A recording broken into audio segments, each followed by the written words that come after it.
태양계의 행성 궤도는 본연의 모습으로 안정되고 흔들림 없는 것으로 여겨집니다. 실제로 과학자들은 지난 수십억 년 동안 행성 궤도가 변화했다는 증거를 발견하지 못했는데요. 태양이 적색거성이 되기 위해 팽창을 시작할 때까지 모든 행성이 그 궤도를 계속 유지할 가능성이 높습니다. 여러분 안녕하세요. 하지만 무언가가 수십억 년 동안 지속된 이 안정을 깨뜨리고 예를 들어 지구가 궤도에서 벗어난다는 일은 있을 수 있을까요? 만약 그렇게 된다면 지구에는 무슨 일이 일어나고 우리는 모두 어떻게 될까요? 여러분, 여기는 토픽입니다. 지금부터 모두 설명해 드리겠습니다. 그럼 시작할게요.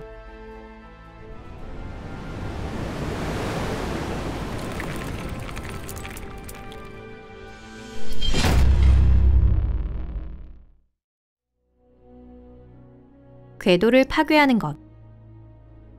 과거 태양계가 여명기에 있었을 무렵 이곳은 지금보다 훨씬 즐겁고 혼돈한 곳이었습니다. 이전에는 행성이 현재 궤도와 거의 같은 장소에서 형성된 것으로 여겨졌지만 최근에야 그렇지 않다는 것을 알게 되었는데요. 행성의 궤도는 태양이나 서로의 중력의 영향을 받아 변동되고 있습니다. 또한 당시 태양계에는 지금보다 더 많은 행성이 있었습니다. 여분의 행성은 다른 행성과의 충돌이나 거대 행성의 영향으로 궤도를 벗어나 버렸습니다. 현재 이러한 행성은 은하의 고화가 되어 어느 항성계에도 속하지 않고 항성과 마찬가지로 은하의 주위를 직접 공전하는 행성이 되었습니다. 이러한 천체는 빛을 발하지 않기 때문에 발견하기가 아주 어렵지만 대량으로 존재할 것으로 보이고요. 그 수는 항성을 웃돌 정도라고 알려져 있습니다. 아까도 말씀드렸듯이 현재 행성의 궤도는 안정되어 있습니다. 하지만 모든 것을 뒤집어 버리는 일이 일어날지도 모르는데요.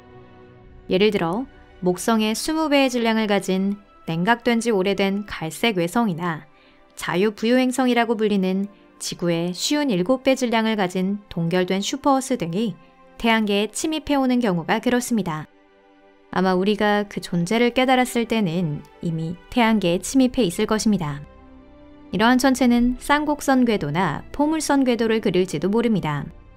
즉 태양에 한번 접근했다가 그 후 더 멀리 날아가거나 혹은 접근한 후 장주기 행성의 원리로 공전을 시작해 수백만 년에 한 번 돌아오게 될지도 모릅니다. 다만 이건 우리에게 그다지 중요하지 않습니다. 그보다 훨씬 중요한 건 이러한 천체가 일반적인 행성처럼 황도면에 묶이지 않고 지구의 궤도면 어딘가에서 태양계에 침입하는 등 위에서도 아래에서도 날아올 가능성이 있다는 것입니다. 이것이야말로 지구가 태양계에서 튕겨나오거나 그 자유부유행성의 위성으로 변해버리는 원인이 될 수 있는 것입니다. 후자의 경우 앞서 말한 이유로 지구의 상황은 전자의 경우와 근본적으로 다르지 않은데요. 즉 우리는 은하간 우주에 있거나 태양계에 머물지만 수천 년, 수백만 년 혹은 수십억 년에 한 번 태양에 접근하게 됩니다. 요컨대 방금 언급한 어떤 경우에서도 앞으로 이야기할 시나리오가 지구를 기다리고 있는 것입니다. 만약 태양계에 침입해 지구 궤도를 통과하는 것이 항성이라면 사태는 더욱 악화됩니다. 지금부터 모두 순서대로 설명해 드리겠습니다. 대빙하기. 불청객은 서서히 다가옵니다. 그것이 행성이라면 밤에는 아주 밝은 별처럼 보이고 지구에 가까워질수록 점점 밝아져 마침내는 낮에도 보이게 될 것입니다. 이것은 낮의 하늘에 가끔 달이 보이는 것과 비슷하지만 달과 달리 이 천체는 지구에 접근하면서 점점 크고 밝아집니다. 침입자가 소형 항성인 경우에도 비슷한 전개가 되겠지만 머지않아 낮에는 마치 제2의 태양처럼 되고 밤하늘은 불길한 붉은 빛으로 뒤덮입니다. 어쩌면 얼음이 녹아 세계 해수면이 상승하고 연안 지역이 수몰되는 대규모 온난화가 일어날지도 모릅니다. 그 자체가 심각한 대재앙이지만 최악의 사태가 일어나는 것은 지금부터입니다. 이윽고 초대받지 못한 손님은 지구 하늘에서 다시 어둑어둑해지며 작아집니다. 하지만 그것과 같은 일이 태양에도 일어납니다. 무슨 일이 일어날지는 침입자 자체의 질량에 크게 좌우되는데요. 침입자가 클수록 또 지구와 가까운 위치를 통과할수록 상황은 악화됩니다. 지구가 말 그대로 고속으로 궤도에서 내동댕이 쳐지는 경우 필연적으로 동결의 진행이 빨라지지만 지구 지각은 이런 속도에 익숙하지 않아 큰 부담이 됩니다. 즉, 엄청나게 파괴적인 지진이나 화산 폭발이 일어나 지각은 용암의 바다에 가라앉아 완전히 부서지게 됩니다. 이렇게 되면 완전히 동결될 때까지 우리는 살아남을 수 없습니다. 또 다른 위협은 달입니다. 달도 피해를 입지만 지구의 위성 그대로 있을지 날아가 버릴지 지구로 돌진해올지는 운에 달려 있습니다. 가장 파괴적인 것은 말할 것도 없이 세 번째 선택지인데요. 다만 비록 달이 지금의 입장에 머물러 있더라도 궤도는 바뀌어 버릴 겁니다. 달의 궤도는 지구뿐만 아니라 태양의 영향도 받기 때문입니다.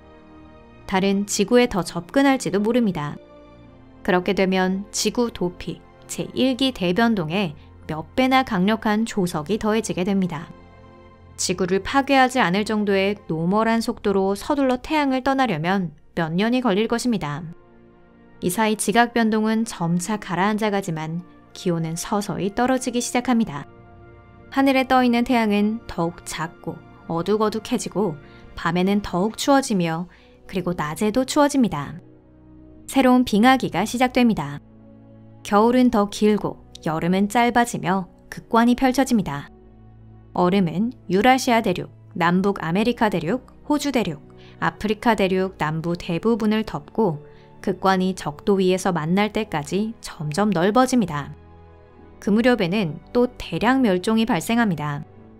우선 온난한 장소를 선호하는 생물이 사라지고 그 후에는 대부분의 식물이 소멸됩니다. 그리고 초식동물, 그 다음 육식동물이 죽습니다. 인류도 절약을 강요당할 겁니다. 우선 자원, 특히 식량이 크게 감소할 텐데요. 단순화를 위해 요즘 지구는 황도면에 들어있지 않고 다른 행성이나 메인벨트 소행성과 충돌할 가능성은 거의 없다고 가정하겠습니다. 하지만 이런 일이 일어나지 않더라도 우리에게는 힘겨운 상황이 찾아옵니다. 지표의 온도는 마침내 영하로 진입하여 먼저 영하 50도 전후, 이윽고 영하 100도를 밑돌게 됩니다. 이때쯤 지구는 마침내 눈덩이가 될 것입니다. 태양은 아직 보이고 있어 밝겠지만 낮에는 역시 영하 50도 이하가 됩니다. 과거 지구였던 눈덩이가 천왕성 궤도 근처에 있을 때 온도는 대기가스 응결점 이하로 내려갑니다. 지구 대기의 대부분을 차지하는 질소와 산소는 얼음 지표에 비나 눈이 되어 쏟아집니다. 지구는 일시적으로 수권을 되찾지만 그것은 더 이상 물의 수권이 아닙니다. 이윽고 대기가스가 수권을 완전히 뒤덮고 지표는 혼합가스로 이루어진 꽤 얇은 바다가 끝없이 펼쳐지며 그 아래에는 얼음이 존재하게 됩니다. 최종적으로는 이 바다도 동결되어 10m 정도의 얼음층이 추가됩니다. 그 무렵에 우리는 명왕성 궤도 근처에 있을 것이고요. 우리가 본 태양은 수많은 별들 중 유난히 밝게 빛나는 별에 불과할 것입니다. 낮에도 별이 보이지만 더 이상 시간대에 따른 근본적인 차이는 사라집니다. 마침내는 오리트 구름을 통과하여 태양계를 떠납니다. 그로 인해 해성의 폭격을 받을 수도 있지만 지구에 근본적인 영향을 주지는 않습니다. 얼음 지표에 몇 개의 크레이터가 생겼다고 해서 무슨 문제가 있을까요? 그 무렵의 지구에는 해저의 블랙스모커나 아무것도 눈치채지 못하는 지하의 박테리아를 제외하고는 생명은 거의 남아있지 않을 것입니다. 오늘의 영상은 이것으로 끝입니다. 여러분 시청해주셔서 감사합니다. 마지막으로 할 말이 있는데요. 그건 인류의 준비가 늦지만 않는다면 생명은 유지된다는 것입니다. 즉, 지구를 부활시킬 기회가 있는 것입니다. 우선 인류가 쉘터라는 조건 하에서 충분한 기술 수준을 유지하고 나아가 그것을 발전시킬 수만 있다면 지구가 헤비터블 존 안에 들어올 수 있도록 조건이 맞는 다른 별로 이동시킬 수 있을 것입니다. 이 경우 지구는 해동됩니다. 인류가 식물의 종자를 보존하고 있다면 다시 꽃을 피울 수 있을지도 모르고요. 혹은 언젠가 조건이 맞는 행성을 발견하고 지구에서 이주할 수 있게 될지도 모릅니다. 다행히 대기가 없으면 우주선 발사가 편해집니다. 비록 절망적인 상황에 놓이더라도 거기서 벗어날 실마리를 찾는다. 이를 위해 인간에게 지성이 주어진 것이 아닐까요? 그런 낙관적인 가능성을 열어두며 여러분과는 잠시 작별하겠습니다. 이 영상이 재미있으셨다면 좋아요와 SNS 공유를 부탁드립니다. 그럼 여러분 곧 뵐게요. 안녕히 계세요.